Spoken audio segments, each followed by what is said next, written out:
Ayan, nasa Kivac na tayo guys. Ang ganda lalaki. Tapos na tayo. That was quick. It was very smooth. So fast forward to February 14. Ang hirap maging Pinoy. Ang hirap maging Pinoy na lagi nating dapat patunayan na kaya nating mag-travel. Approved tayo guys, pero kung multiple entry or single entry bang nakuha natin, tapusin nyo ang vlog na ito. Wow!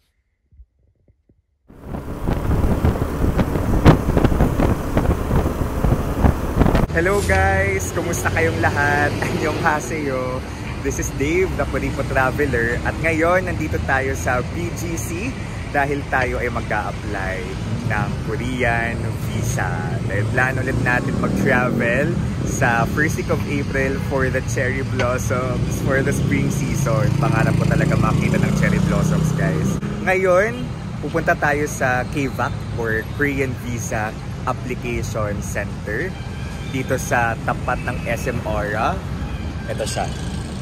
So nasa 9th floor yung KVAC dito sa Brittany Hotel. Di pa tayo pumapasok, kasama natin yung friend natin mamaya. Dalawa kaming magpupuntiya. So itong application natin, mas less hassle to.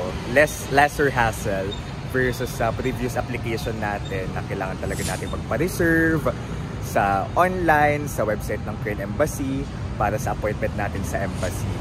This time, although pwedeng walk-in 9 to 4 p.m., nagpa-reserve lang din tayo ng slot sa KVAC at 10 a.m. So alas 9 ngayon, so pasok tayo mamaya kasi yung appointment natin ay 10 a.m. So i-comment ko or ilalagay ko sa description box yung link kung saan kayo pwede magpa-reserve ng slot dito sa KVAC. So ngayon, may bayad na 900 pesos yung application kung kayo ay dadaan dito sa KVAC. I'm not really sure kung pwede dumiretso sa embassy. And nabalitaan ko din, pwede na rin mag-apply kung kayo taga Palawan or Mindanao. May mga pilot areas sila kung saan pwede nyo na lang ipadala yung application ninyo sa courier. Visitahin nyo lang din yung Facebook account ng KVAC. So kung kayo guys ay magta-travel sa ibang bansa or Korea, pwede kayong mag-book sa Klook. Ayan, dyan ako nakakamura. I-comment ko sa baba yung different activities na binook namin sa Korea, paano kami nakatipid. And then of course, yung accommodation namin sa Korea, both in Seoul and sa Busan. 5th time ko na to na mag-a-apply for a Korean visa. So yung 4 applications ko ay approved naman, single entry. Sana this time, on our 5th time na mag-apply ng Korean visa, sana multiple entry na. Kasi I plan to travel to Korea every year hanggat makabingwit tayo ng OPA. Charot. Yun! Dito tayo guys! I was waiting for you! Eto na yung kasama ko. Hi guys! Ito yung friend ko. Kasama kayo mag-apply.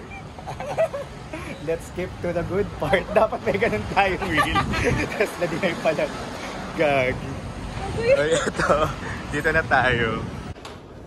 Ayan, nasa KVAC na tayo guys. Ang ganda dito. Magandang lalaki.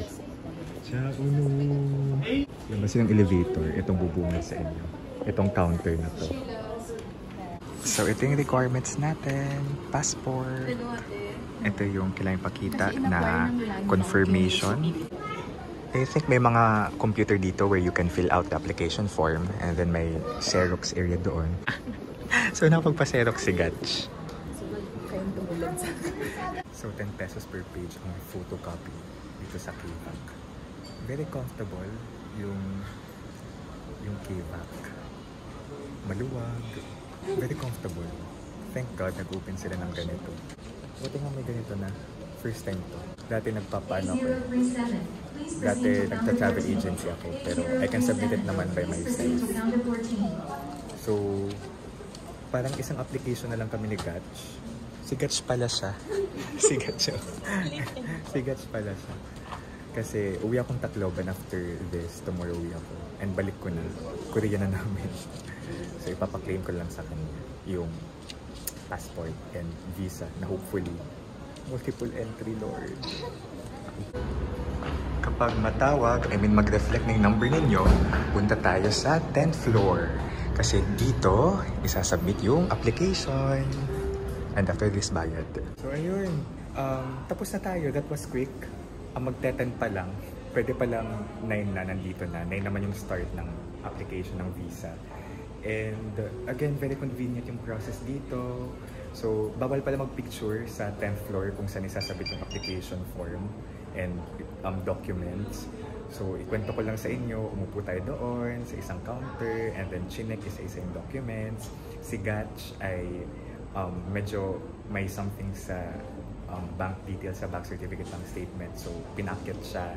So, maganda kasi kapag may alanganin silang nakitang documents, they'll double check it with you. And then, binigyan siya ng instruction kung anong gagawin. And then after that, pinapunta kami sa payment na. Okay, then nag-pay, then we claimed our claim stop. So, since isa lang kami ng application ni Gatch, pwede na siyang kumuha nung passport and visa ko. Hopefully, multiple visa. Ulit-ulit. Lord, Jebal. Sorry. Bigay niyo sa akin to. So, yeah. It was very smooth. Really smooth. Tapos, hindi ganun karami yung tao as compared sa previous application ko last year sa embassy na grabe, siksikan, wala akong maupuan. So, good job, K-Vac. Good job sa Korean Embassy for coming up with this one. And may mga cutie na mga staff. Si Kuya sa likod. Tapos si Chao nung sasalubong sa inyo dito, nakakatuwa. As in. Nandito tayo sa lobby. Nag-chill. So, isa-share ko sa inyo yung different requirements for the visa application. So, I'm employed. I'm currently working. So, ito yung mga dapat ninyong isubmit. Application form, and then ito ay madadownload nyo sa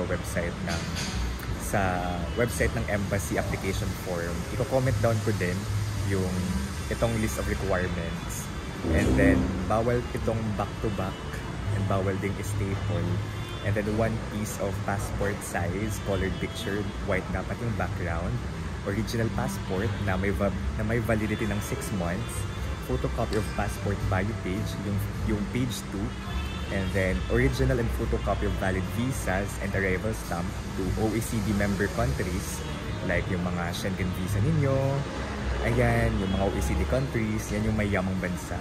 Copy of PRC card or IBP card, that's kung available, kung kayo naman ay member ng IBP or ng PRC, ganyan, may license kayo under PRC. Original certificate of employment must include applicant's position, date hired, compensation, office address, HR landline number, and original personal bank certificate. So, nandyan din yung mga dapat na nandoon sa bank certificate, like account name, account number, account type, current balance, account opening date, tapos 6 months average daily balance. And then, bank statement. So, original or certified true copy of bank statement or passbook for the last 3 months. So, itong financial details, I think kailangan nyo lang talaga magkaroon, for example, ng movement sa bank account ninyo, ganyan, may enough fund kayo to fund yourself sa travel nyo sa Korea. And then, photocopy of ITR or income tax return. And then, may babayaran na visa fee na 900 pesos. So, yun lang, guys. Ayun, guys. So, fast forward to February 14. Happy Valentine's Day, guys. So, within 8 days, actually, 5 working days kasi holiday nung Friday, tapos syempre may weekend. So, in 8 days, nakita na po natin ang result. Lumabas yung result. And tayo ay, syempre, alam nyo na sa title, ay approved.